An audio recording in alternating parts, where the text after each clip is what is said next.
everybody. I'm Tom Vassell. I'm Zee Garcia. I'm Camilla. Today we're taking a look at an expansion for Aquatica called Coral Reefs. This is the second expansion for Aquatica. Aquatica is a Dice Tower Essential game, which means I work with Arcane Wonders to get these games published. I still love Aquatica. And I liked the first expansion a lot. Was it Deep Waters or something it was called? Dark Waters? Cold Waters. Yeah. And something about water. And then this one's Coral Reefs because there's coral in here, but also reefs. Yes. Yep. Yeah, I'm There's right. corals making reefs. I'll show you what's in the works. expansion, and then we'll talk about it.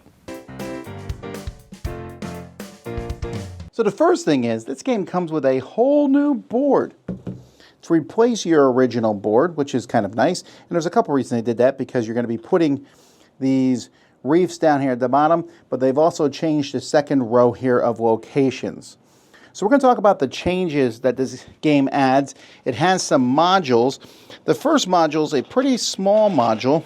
It introduces these new mantas. So each of these mantas on it has a number, and that's the player turn order number. And so these replace the kings. So you don't play with the kings, and instead you get a manta based on your turn order, and it's just another manta that you have at the beginning of the game. They're pretty basic things, and they get better. Whoever's later in player turn order gets one of these, a better one. And then down here you have all these reefs. Now reefs are something new, and basically whenever you buy a person, you get this reef along with it. This reef is going to be placed on your board by one of your locations. So I could put one here, for example, and this just says I can immediately, score a location here. So once this gets to the top, I can just score this.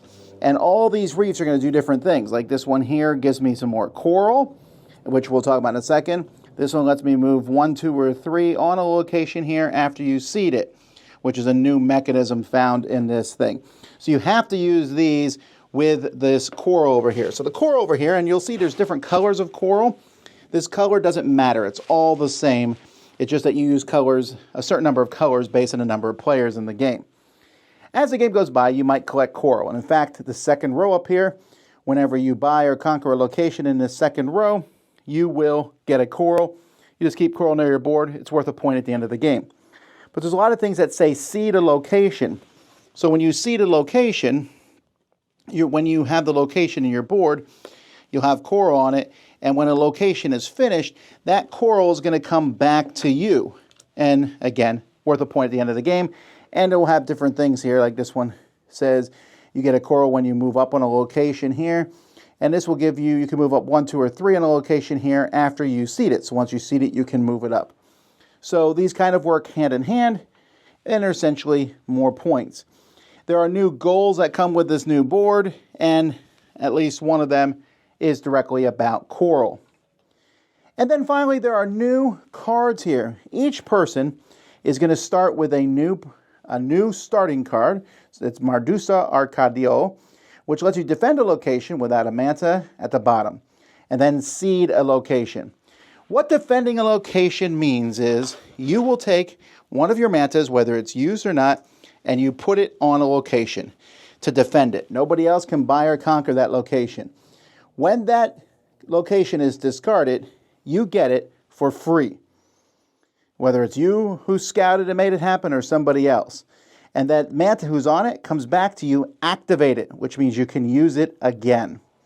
So your starting card here, again, lets you defend anyone that doesn't have a manta on the bottom, but there are ones like this one here, new card, defend a location, and then scout. Or there's some that says, this one says defend a location. If it's worth 3 points or less, then you can defend another location. This also has some cards that when they're on the top of your discard pile give you benefits, like this one is +2 attack, one on the top of your discard pile. Here you can take stuff from the ocean row and then recruit a character. This symbol here stands for the reefs that you'll get. So there's a bunch of new cards that are included with this. And in fact, they also added with this expansion, they added some of the tribes from the first expansion. If you want to play with these, you can play with these tribes And they work with the second expansion, but they have to do with the mechanisms in this one. And in fact, on the other side of the board, you will see there's spots for tribes at the top. So this board works for both. You really don't need your original board anymore unless you're going to play without the coral, because then this has a different symbol there for that. Anyway, all of this fits in the box, and that's what's included in this expansion.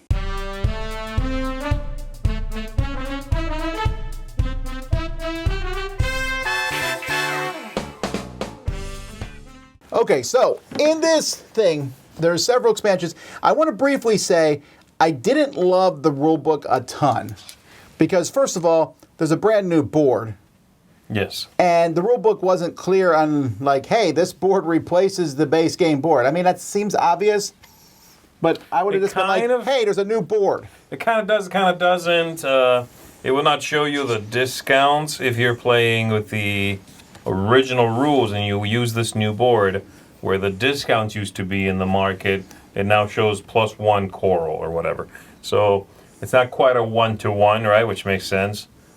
The one thing I felt that the rulebook was annoying about was the fact that they kept mixing.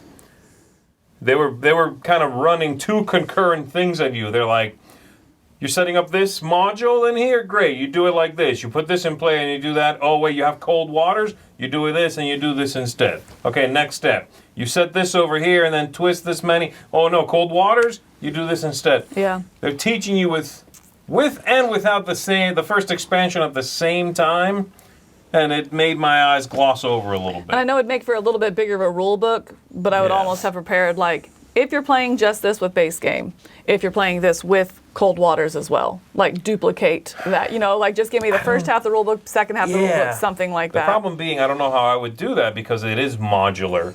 You could, there are things you could choose to put in, not put in, include with cold water, not. It's a tricky thing. I don't know how I would fix it personally. I don't know if just 2 rule books would do it or a clear first half, second half. But anyway, it's a little distracting. All right, let's talk about the modules. We got player, turn order, mantas. Love it. I really like that a lot. Super clean, super straightforward. Easy. In fact, better than, that's a no-brainer. That goes in. Done, every time. So you both like that better than the Kings? The Kings is game plus, you know what I mean? The Kings is great. I love the Kings. I'm saying this is when I teach to someone. I teach with this in it no matter what. I see what you're saying. So clean. Yeah, It is. It seems like it should have been in the base game is what I'm saying. Mm-hmm. Yeah. I like it fine. I mean, I like the Kings better because I like having a special guard no one else has. But it works. Although I'd say it's a very minor part of the game. It is. What's funny is the biggest thing in this game, the thing that is going to attract people is all that colorful coral. Yes. Mm-hmm. Which, first of all, the color doesn't matter. Which is, I don't know if you noticed, I'm calling this the wingspan effect. It's in a lot of games now, like, look at all these different color eggs. They're all the same. Well, the color, yes, I think we should be clear, the color doesn't matter for the scoring. It does matter for the setup because you have to know, like, if you're this many players, you use this many colors, this many. It just makes setup easier because you could say use 30 coral, 38, yes. So it does matter with the setup, but once you start playing, it doesn't matter. I think that's brilliant, though. Oh, yes. I think it's so much easier, so much There are tons of quicker. games that do the whole setup for 2 players, 44 corals, 3 players, 49. And you're like, crap, I got to count. Oh, wait, how many is in total? I'll just remove the remaining ones. In this, they're like, these are always in, add 1 extra color per player or whatever. Yeah, it's so easy. Oh, my goodness. And it's a little bit prettier because there is that mix-up of color. Yeah. The coral itself is a nice addition to the game. It's just like extra victory points. I don't know that it's, like if you said, I'm taking the coral out, I'd get upset about it. I actually like the coral bonus for taking a card from the top row better than the discount. I think that's an easier. Me too. It's an easier thing. And seeding is kind of fun, especially if you get a card that says seed all your unseeded stuff. That's neat. Yes. But I don't know that it adds a ton to the game other than how cool it looks. Yeah, I say I'm very nondescript on the coral. It's fine. The discount was nice because you could play that into your strategy, and it really went into, made you think about the scouting and stuff, which we'll get to that, I'm sure, here in a second with another module. And so I did like that aspect of it. I don't like with the coral, whereas if it comes from up there, it goes directly into your scoring. It's not actually seeding onto your board. I don't really care that on the board there's not a place for that coral. So where do you put it to remind yourself that it scores when you score that card? You know, like, Like is it on the card, on the physical card? word That, is a little too big to sit on the card, right? Right, it's a little too big on the card. If you put it above, well, that's actually where you're going to put your reef token, so you can't put it there. So I never, even throughout the whole play, I never kind of came down with a system that I liked on where to put the coral. So I did find it a little bit, wait, does this one go right to scoring? No, this one comes onto here. No, this one does go right to scoring, and then a little fiddly on the board as well. But I did think it was some interesting decisions behind it as well. So I think the positive negatives kind of were a wash for me on that. I'm very much sure it's in, sure it's out. I like it. I don't have a... It looks pretty and they're worth a point apiece. Cool. Yeah. Also, I didn't mention it in the overview, but everyone gets an extra manta. Always nice to have extra stuff to do. Then the reefs. So the reefs are on the bottom, and the reefs are, I think, mostly good. I'll mention the negative part of the reefs first, which is don't play the game upside down. Yeah. Because not only do all those cards down there with special abilities, now the reefs are there, and I did play it upside down, and I was like, okay, what's that reef do? What's that one do? What's that one do? Yeah. There's no symbols on them, and it's not. That, like I said, it's glad more of there's a no minor. symbols on them, by the way. Do not, gosh, to write it out. But yes, I agree. You gotta. There's like a whole extra row of reading when you already were reading the characters. Right. The characters were already hard enough. This is another barrier to be upside down. 6 people around a table, something like that. Yeah. But they do add special abilities to your board now. What do you think about them? I really liked them a lot. Yeah. I really enjoyed the balance of, am I going to take a character for the character, or am I going to take it for the reef? It gave a little bit more direction on your player board of where you're putting your reefs, because if you put it one place, maybe it's going to seed something next to it. I think it just kind of gave life to that decision, to both the character selection decision as well as the placement and scoring on your board. I really think it revived that and just not complicated it, but just gave it life. Well, it makes one thing that never mattered before, where you stuck your new card, now matters. Not all the time, but sometimes it matters, you know? And I love having this sort of passive, ongoing ability that you now draft and stick on your board and modify one of those slots, you know? Yeah, I think it's great. Again, the rules overhead to return interest ratio is solid on that module.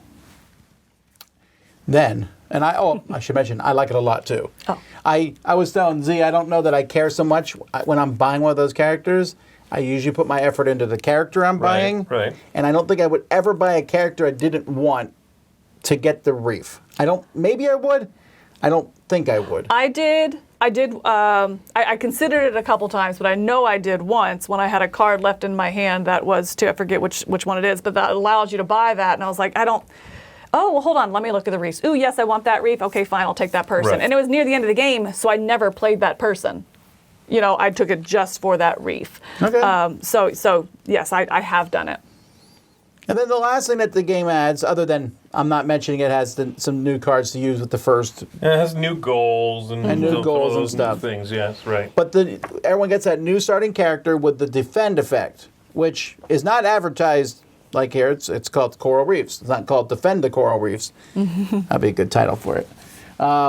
This defense mechanism, which is hands down my favorite thing they've added in this game, like ever. Oh, it's so unique. Love the defend thing. Right. It's cool. Because it changes the nature of the game. The game already had an interesting thing, like you're buying or attacking locations and getting them, and they don't get refilled automatically. That's in the base game. And then someone has to use a scout location and pushes them up. Now they're a discount and the new ones come out. And sometimes people say, I don't like any of these, so I'm just going to scout and just shuffle things around. Now you're defending locations, and the scout action might put that card into my board for free. Or my board's full, so now I better not, I got to be careful. It's like a third way to get these locations that seems super cheap. Like, just put out. Right. That also refreshes your manta, but isn't the end-all, be-all, too. There's still usefulness of getting the reefs the normal way. I love everything about it. But then at the same time, if somebody has a full board, we saw this in one of the plays, if somebody has a full board and they have one defended out there and it gets, pushed off and so they get it, like, don't have anywhere on my board for it. you That was a literally lose waste. it. Yeah, Right, and so right, like it's just such an interesting mechanism. Again, I talked about the breathing the life into the actual board and the characters. I felt the exact same way about that. It just completely changed scouting, and that is now such a high focus throughout the whole gameplay of what's being scouted, when to scout, when to defend. Somebody might scout here. I definitely want that card. I'm never going to be able to afford that card. You can get a really powerful card through that defend mechanism, if you will. So no, it's so very, you said, change the scope of the game or the nature of the game as you're playing it without complicating it. Yeah, it felt like scouting before was something you did if nothing else was particularly good. It's next to passing. Yeah, it was like, all right, sure, I'll scout, okay. And then the discount thing was fine, but it really wasn't that exciting to be like, oh, -1, I can attack them for 1 less now. That's fine, it's something, but it never felt like, ooh, I barely made it to 5, but I couldn't have made it to 6. I probably could have made it to 6. You know what I mean? Yeah. If that was what the defense was. But now you have this third way to acquire them. People, without needing to muster the strength required or the money required, will lock a card. It's like it vanishes for you, the player who didn't do it. So you need to scout. It's like, well, everything just got dried up. Everything's gone. I guess I got to do it. So you push them up. You see new things. You get coral from the top now instead of that discount. The whole thing is this really interesting new harmony of things that just works well, and you feel good doing that defending because it, like you said, it has this illusion, I'm sure, of feeling like a cheap shot. Like, haha, I'm getting this for free. It's a good feel. Yeah, so I like it a lot. It's not, for me, I wouldn't say that is better than those Reefs or whatever at the bottom. That's still my favorite thing. I love that new abilities. But it's up there, and we keep mentioning that this is sort of a modular expansion, but most of it really kind of works in harmony. Yeah, there's not really any. You can do a bit, but really the only module is the stuff that works with the first expansion, and then the turn order mantas. Yeah, you sort of want to throw in all the new flavors. Yeah. So that being said, the question people are going to ask is, do you play both expansions together? Haven't done that yet. I think I could do it pretty easily because the first one's basically just getting rid of goals. And this one gives you new goals, by the way. There's also that. Which expansion's better? I don't know, but this one, I don't know that I wouldn't just teach people with this one involved. And there's a couple things. You mentioned how there's no more discount for those things, but you have that discount because you all got an extra manta. Sure, yeah. That gives you the discount. Yeah. So I don't need that discount anymore because I have an extra manta that I can use for that purpose. The coral's really easy to understand. The Reefs is the trickiest, and I don't think it's that hard.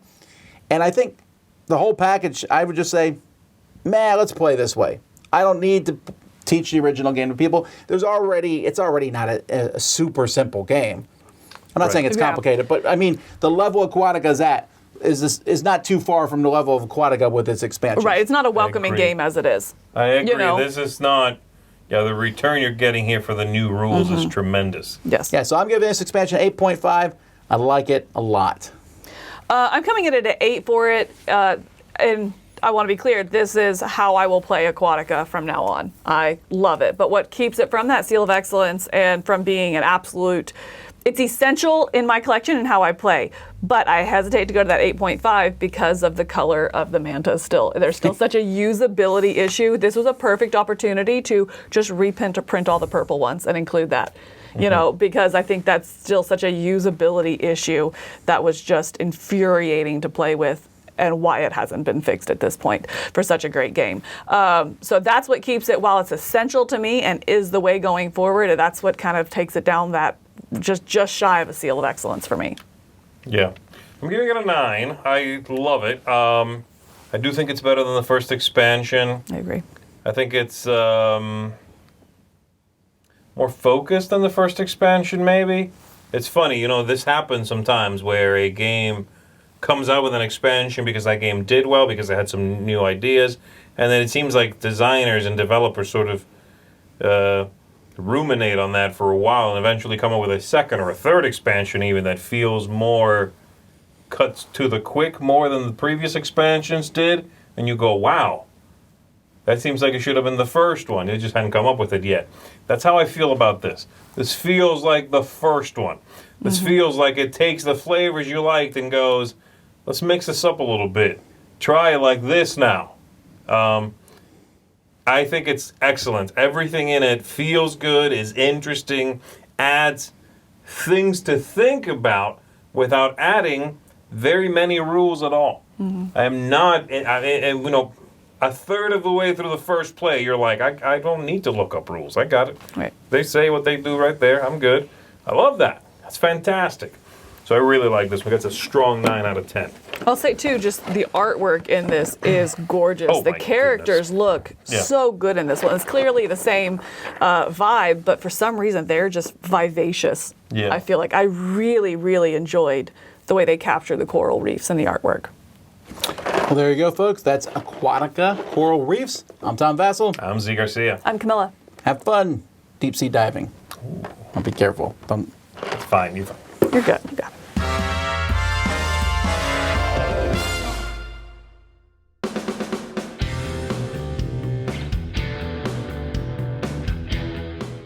Hey everybody, thanks for watching another video from the Dice Tower. Hey, you want to learn more about us, communicate with us? We have a Facebook group, we have a Discord channel, lots of different ways to get involved with the Dice Tower. And you can find that in our Linktree link below. So just click that, it will take you and you can communicate with us on Facebook, join our Facebook groups. There's lots of cool things that you can find and become part of the Dice Tower.